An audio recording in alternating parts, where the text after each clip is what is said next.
All right, Josh, me or you? I'll go ahead and go. No, you go ahead and go. You got it, All right, please. just pass me one. It don't matter.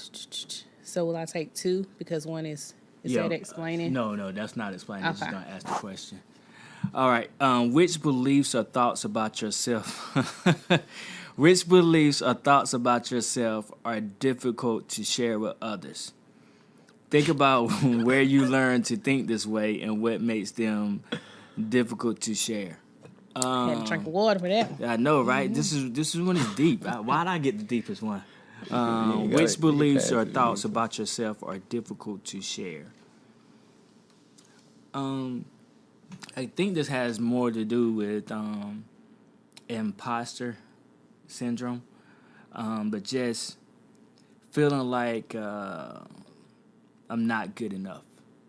Um, those are that belief or a thought is difficult to share with people because yeah, I've accomplished a few things um, in my little lifetime, but still feeling like I don't know if I'm gonna be able to make this or if I'm gonna be able to do this.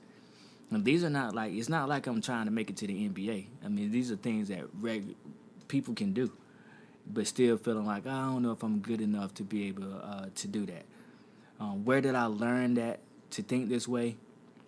I think it is, as I alluded to in a previous episode, it is kind of like being lost in the shuffle or feeling like I was lost in the shuffle amongst my siblings, amongst my friends in middle school, elementary school. Like, you had the cool kids, you had the kids that weren't so cool, and I wasn't like at the bottom. I wasn't at the top. I'm just in there. You may or may not remember me, and I think that kind of played into not feeling like you're not good enough. And what makes that difficult to share because I'm always kind of trying to propel other people like, yo, believe in yourself, believe in yourself. And then I have to battle and fight with imposter syndrome myself. So that makes it difficult to share. And yeah, that's it. That's how I wanna give. Whew. It's just even sharing it, just even talking about it out loud that's something. I have had similar feelings, thoughts. Imposter syndrome is big, you know. Yeah, thoughts of not feeling like I'm enough on all levels. But Yeah. okay, Josh. Do y'all ever run into that like now? And what do you do like to combat that? I do run into it now. Um, the people that I have around me, you want to have a good support system. So, some of the people I have around me, they don't care, man. They don't give a darn. But then other people around you, taking some of the things that they say, accepting compliments is one of the things I like to tell people. You gotta accept the compliments when you get them. So, for instance, just with this podcast itself, I had an idea to do a podcast. Um, in my mind, I quickly realized I can't do this solo dolo. So I got some colleagues and peers to join on board, join the board, and then we just went down the process of doing it.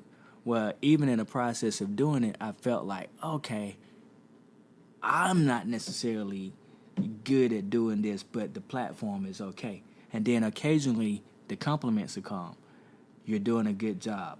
Man, I really like this part right here. Sometimes that part that they liked included me.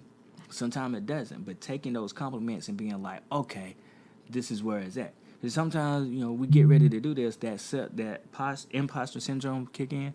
Uh, that's why y'all got the show notes late. It's like, I just don't want to I want to do it. I know I need to do it. I need to keep doing it. I like doing it, but then sometimes you just slack on it. But and then even this week, I got the text that said, "Hey, y'all really hit on this last episode that y'all put out." And then it's like, yes, and that was the boost that I needed in that moment. So having those people that's gonna give you that compliment, that's gonna propel you to say, "All right," not get caught up on your negative thoughts or the distorted thoughts that you have from time to time.